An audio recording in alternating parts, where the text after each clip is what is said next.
Last week's performance, give it an overall grade if you could.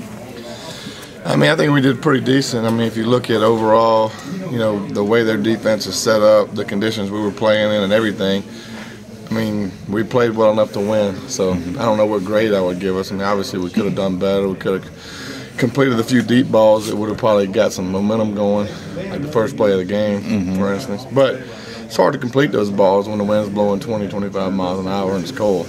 And so, how big was it to have Sean back in the lineup? Obviously, it was big. That was a big element in why we won the game.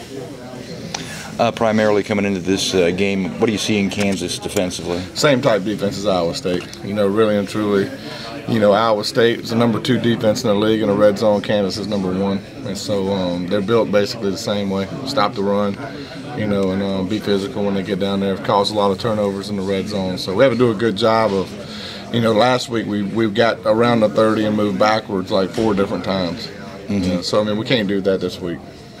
And getting down, at least as far as the regular season goes, another game beyond that, but you certainly have to be reflecting back on having those 3 guys, those 3 main seniors in your offense as far as the skill positions in Tavon and Stedman and Gino. Stedman's a senior? Stedman, what did I say? Yeah. No, I wish so. I wish not about that.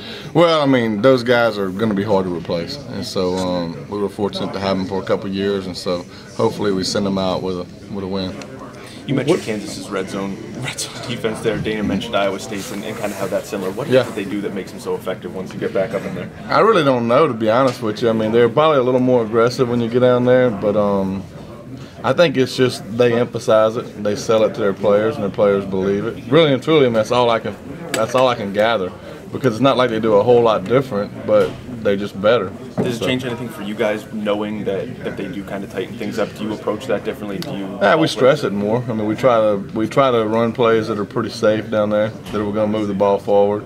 But we just make it an emphasis that our kids know, look, it's important when we get down there that we move forward and get points. You talk about when you move down there, but is there any emphasis to do something different between the 20s? I mean, maybe try to score from outside it, or anything like that? Yeah, every night. We could have scored the first play of the game last week if we complete the ball. Yeah. But I mean, you're going to have plays like that. But I'm all for not even getting to the red zone. Let's do that. Just have a return. I'm all for not even going on the field. Yeah.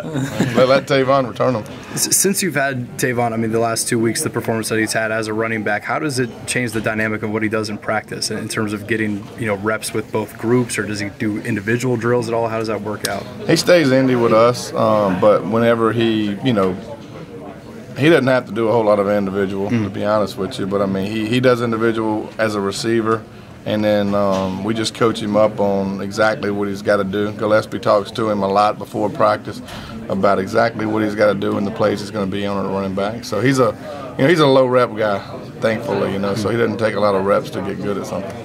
When you look at, I mean, you talked about the seniors, but the guys, what they bring to the team is one thing, but I mean, being around those guys a lot, I know Dana says that, just walking past Gino, Tavon, Joe Madsen, those kind of guys every day in the hallway will be tough. I mean, what does it mean when you say goodbye to the people that you are on senior day? It's tough, to be honest with you. I mean, and it's an emotional game for those guys, and it should be emotional for the whole locker room. Because the dynamics, I mean, every year the locker room changes. Every year the team's different. It was different last year than it was this year. And so, I mean, you'd like to keep those guys around forever, but reality is, I mean, you can't. And so life goes on. And so, as is every year, I mean, there's guys that step up the next year that you wouldn't even think would step up because they haven't been there. But it's the same way on every team in the nation. We're not the only team that's got seniors that have been productive, So, I mean, I'd hate to see them go, but, I mean, somebody, we'll have guys step in.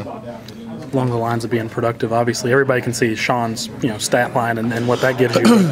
In terms of intangibles or anything else, when you have him productive like he was last week, what does it provide you guys as an offense outside of just yards? I think he's a common effect to the huddle.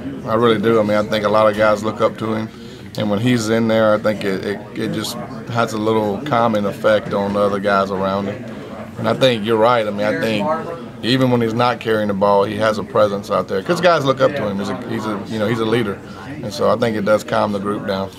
Go through 5 straight losses, finally get one, do you sense any changes in like mentality and practice, or was it always there throughout the losing streak? No, I mean it was there. I mean it's not like we played terrible every week. We had a couple games offensively that we struggled, but I felt like we played pretty decent. The last part of that stretch. So I mean, really and truly, it was just everybody's just glad that we ended the streak. So I mean, we're doing the same thing in practice we've been doing for 14 years.